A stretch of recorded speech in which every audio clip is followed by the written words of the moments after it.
One of the worst attacks that we've seen done on Gaza by Israel has just been carried out in this last week. It is one of the most tragic and horrifying sights that we will probably see for a very long time. In the deep, deep depths of a dark night, the entire camp of Rafah was lit ablaze with fires that had people charred, burnt, and one mother returned to her camp to see her 6 children burnt to ashes. She said she picked up their ashes, hugging and kissing it, as she had just left her camp and her kids were fine and safe, only to return to find them burnt, unalived, in the camp. Many more people have met a similar fate, most of which were innocent women and children. Multiple people on the ground, obviously, as always, have reported that all of the casualties, every single one, this is from people on the ground, every single one were innocent civilians. The men, the women, the children, the babies. And I'm sure you've all seen the horrifying clip of the man holding a child who was and with no head. And the same people that were outraged about the babies who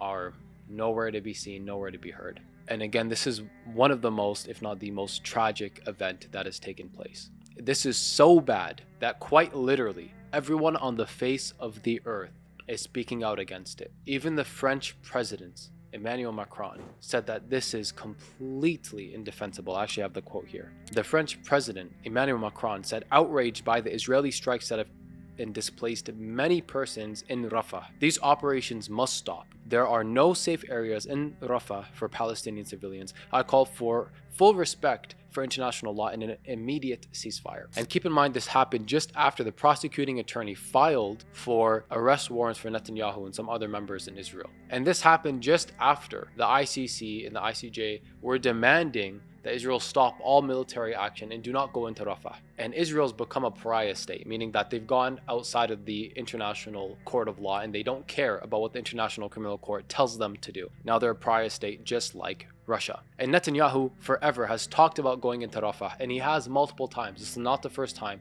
they have attacked Rafah. But this last time was so tragic. They dropped 2,000 pound on it. It was so bad, so indefensible that everyone is saying that this is unacceptable. Even Piers Morgan, who's defended Israel's right to defend itself for so long, is saying this needs to stop right now. That this is indefensible. That this finally is too far. 1 million people have been displaced again. At least 940,000 people in Rafah have been displaced again. And Netanyahu is such a sick, demonic individual. He knows exactly what he's doing. He knows exactly what he wants. And he did this on purpose. And now even he knows this is indefensible. So what he said was, this is a mistake that we're going to investigate. Again, another one of their lies. They have no evidence. Actually, they've lost full trust of the international community. The only people who support Israel are the nations that say, well, we need Israel to exist, otherwise the Muslims are going to end up getting together and basically dominating the whole area and restricting the oil and blah, blah, blah, blah, blah. The only people who are supporting Israel are people who are self-centered,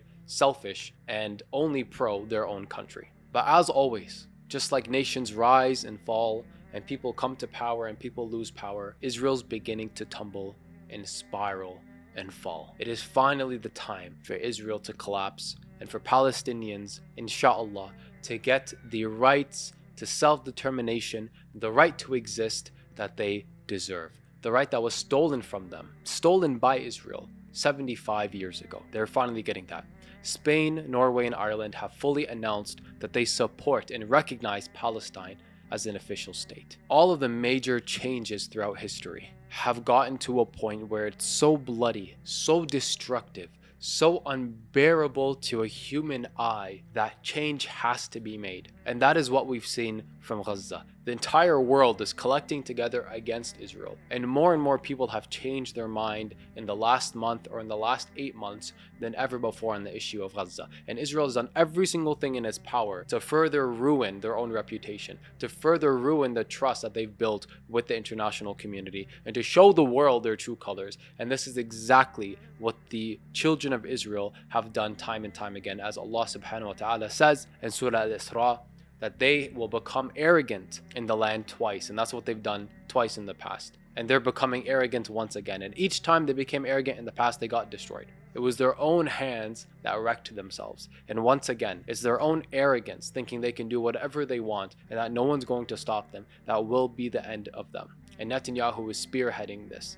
Israel's intention to completely get rid of the people is so obvious, and they care so little about actually hiding it, that the US port that was built on the border of Gaza, on the edge of Gaza, in the sea, to bring in the aid, was actually destroyed in these recent attacks. It is so clear and it's so obvious that these sick people want to eradicate the, I'm trying to be careful with my language here, you know what I'm saying, in the area, so the land can be cleansed and free to move into and start building on. And what's so sadly ironic about this is that they're doing nothing but hastening their own destruction. They're doing nothing but hastening the entire world gathering together against them. And this will be the end of them, inshallah. Once again, what history has shown us is that change is really made when the problem reaches a point of such extreme circumstances, such an extreme tragedy has to take place for things to actually get better.